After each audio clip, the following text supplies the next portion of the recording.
ya alcanza valor de 5 milyon destrozo. El causa del quema adentro del dacon na recodo ayer tarde. El cosa resulta del investigación del personal del Bureau of Fire and Protection en Denantes lang aga.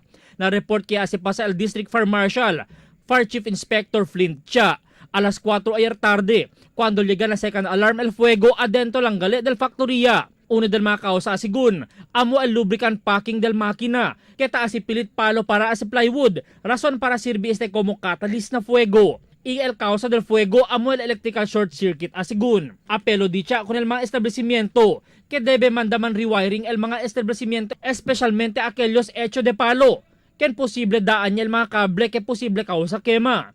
También asigun el uno del mga resyo razon si porque ta causa quema mga tiempo. También el semejante razón si porque ya quema el Viva Sinerama del pasado mes aquí na pueblo que ahora tamandaman demolish el gobierno lokal por causa con el peligroso struktura. Na insidente na dakon way asigun kenya muri o iri na insidente. Y también asigun el akasegundo vez quema kaya sa syudad na kompanya adento pa lang del 2 anyo.